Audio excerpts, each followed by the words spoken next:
കൂടുതൽ വാർത്തകളും വീഡിയോകളും കാണാൻ ഈ ചാനൽ സബ്സ്ക്രൈബ് ചെയ്യുക. കൂടെ ബെൽ ബട്ടൺ അമർത്തുക. ഏഷ്യ ലൈവ് ടിവിയിലെ ഫുങ്ഷോ പ്രോഗ്രാമിലേക്ക് ഏവർക്കും സ്വാഗതം. ഇന്ന് ഒരു വീട്, അതിൻ്റെ മതിലിൻ്റെ കണക്ക്, ആ മതിൽ എങ്ങനെ നിർമ്മിക്കാം, അതിൻ്റെ ഗേറ്റിൻ്റെ സ്ഥാനം എന്നിവയാണ് ഞാൻ നിങ്ങളുമായിട്ട് ഷെയർ ചെയ്യുന്നത്. ഇത് ഒരു വീടാണ്.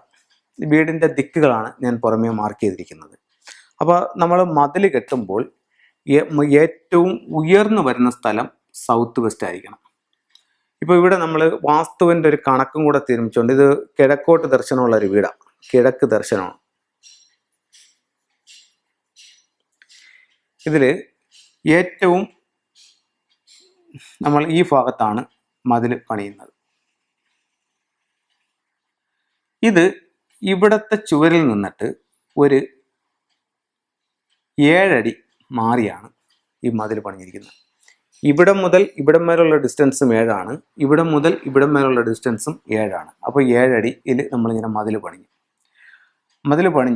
അപ്പോൾ വെസ്റ്റിലേക്ക് ചെന്നപ്പം ഈ 7 അടിയിൽ നിന്നുള്ള 1 അടിയും കൂടെ നമ്മൾ കൂട്ടിയെടുത്തു, അല്ലെങ്കിൽ 2 അടി ആവട്ടെ, അത് നമ്മൾ അവിടെ നിന്ന് ഇങ്ങനെ പണിഞ്ഞു. അതായത് സൗത്തിനേക്കാൾ കൂട്ടി അവിടെ ചെയ്തു.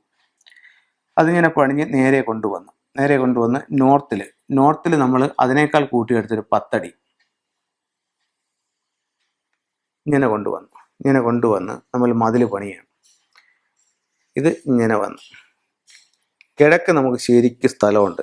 കിഴക്ക് നമ്മൾ ഏകദേശം ഒരു 10-30 അടി സ്ഥലം കിടക്കുന്നുണ്ട്. ഒരു 30 അടിയും കിട്ടും കിഴക്ക്. ഓക്കെ. അപ്പം ഒരു വസ്തു ഈ രീതിയിലാണ് വസ്തുവിൽ വീട് നിൽക്കേണ്ടത്. അതായത് ഒരു ഇത്തരത്തിലുള്ളൊരു വലിയ വസ്തുവാണെന്നുണ്ടെങ്കിൽ ഇതിൻ്റെ തെക്ക് പടിഞ്ഞാറോട്ട് കയറി വീട് നിൽക്കണം. അതിൽ തെക്ക് വശവും പടിഞ്ഞാറ് വശവുമായിരിക്കണം സ്ഥലം കുറച്ച് വരേണ്ടത്.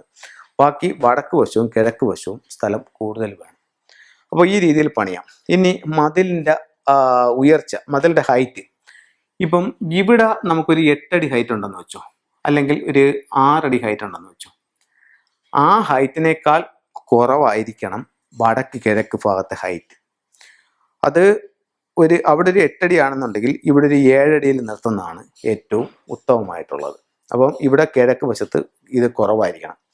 അതുപോലെ തന്നെ ചില വീടുകളിൽ ഇവിടെ ഇങ്ങനെ നമ്മളൊരു ഗേറ്റ് കൊടുത്തിട്ട് ഇവിടെ വലിയൊരു ആർച്ച് ഇങ്ങനെ പണിഞ്ഞ് കാണുന്നുണ്ട്.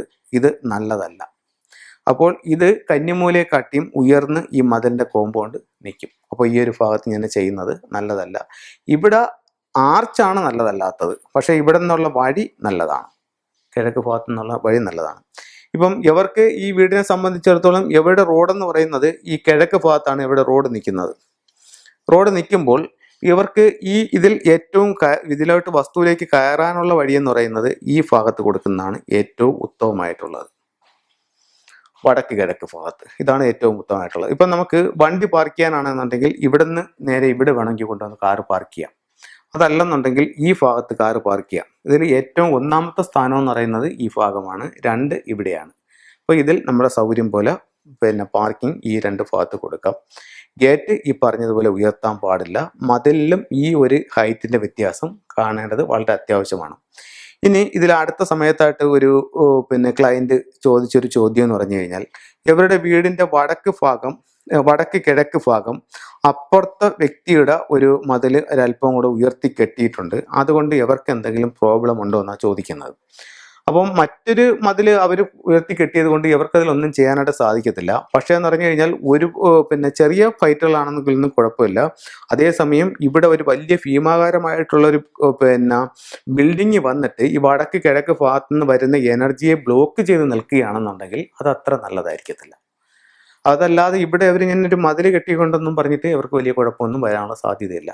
അത് കണക്ക് തന്നെ ഇപ്പോൾ ഇവിടെ വടക്ക് കിഴക്ക് ഭാഗം ഇവിടെ യാതൊരു കാരണവശാലും സെപ്റ്റിക് ടാങ്കോ ടോയ്ലറ്റോ ഒന്നും വരരുതെന്ന് വാസ്തുവിൽ പറഞ്ഞു. അപ്പോൾ എൻ്റെ പ്രോഗ്രാമും നിങ്ങൾ കേട്ടിട്ട് അവർ ചോദിക്കുന്ന സംശയം ഇതാണ്: അപ്പുറത്തെ പറമ്പിൽ ഇവിടെ ഒരു ടോയ്ലറ്റ് ഉണ്ട്, ഈ ടോയ്ലറ്റ് അല്ലെങ്കിൽ ഈ സെപ്റ്റിക് ടാങ്ക് നമ്മൾക്ക് ദോഷം ചെയ്യുമെന്നാണ് ചോദിക്കുന്നത്. ഇവിടുത്തെ ആ ഒരു കോമ്പൗണ്ട് തിരിഞ്ഞിട്ടുണ്ടെന്നുണ്ടെങ്കിൽ ഉറപ്പായിട്ടും നിങ്ങളെ ദോഷം ചെയ്യില്ല. അതെങ്ങനെയെന്ന് വെച്ച് കഴിഞ്ഞാൽ, ഒരു മാഗ്നറ്റ് എടുത്തിട്ട് കാന്തം എടുത്തിട്ട് അതിനെ 10 കഷ്ണങ്ങളായിട്ട് നമ്മൾ മുറിച്ചു. ഈ 10 കഷ്ണത്തിനും അതിൻ്റെതായിട്ടുള്ള പവറുണ്ട്. അതുപോലെ ഈ വസ്തുവിനെ നമ്മൾ ഇപ്പം ഇത് ഇത്തരത്തിലുള്ള ഒരു വസ്തു നമുക്ക് ഇവിടെ കിട്ടി. ഇത് ഇങ്ങനെ കിട്ടുമ്പോഴത്തേക്ക് ഇതിനെ നമ്മൾ 4ആയിട്ട് കട്ട് ചെയ്തു. കട്ട് ചെയ്തപ്പോഴത്തേക്ക് ആദ്യത്തെ വസ്തുവിന്റെ സൗത്ത് വെസ്റ്റ് എന്ന് പറയുന്നത് ഇതാണ്, അതിന്റെ നോർത്ത് ഈസ്റ്റ് ഇതായി. പക്ഷെ രണ്ടാമത് ഇതിനെ 4ആയിട്ട് കട്ട് ചെയ്യുമ്പം ഇതിന്റെ സൗത്ത് വെസ്റ്റ് ഇതാവും, ഇതിന്റെ നോർത്ത് ഈസ്റ്റ് ഇതാവും. അപ്പൊ അങ്ങനെ ഓരോന്നും മാറുന്നത് പോലെ ഈ വാസ്തുമണ്ഡലം തിരിഞ്ഞു. ഈ വാസ്തുമണ്ഡലം തിരിഞ്ഞിട്ട് നിങ്ങളുടെ നോർത്ത് ഈസ്റ്റ് ഇവിടെ ആവുകയും അവർക്കത് സൗത്ത് ഈസ്റ്റ് ആവുകയും ചെയ്യും. മനസ്സിലായില്ല? അപ്പൊ അത് നിങ്ങളെ ബാധിക്കില്ല. പക്ഷെ അവരെ സംബന്ധിച്ചിടത്തോളം അവർക്കത് ഏത് ദിക്കിലാണ്? സൗത്ത് ഈസ്റ്റിലാണ്. അവർക്കത് സാമ്പത്തിക പ്രശ്നം ഉണ്ടാകും. അപ്പം ഇത്തരത്തിലുള്ള ഓരോ കാര്യങ്ങളും നിങ്ങൾ മനസ്സിലാക്കി വേണ്ടുന്ന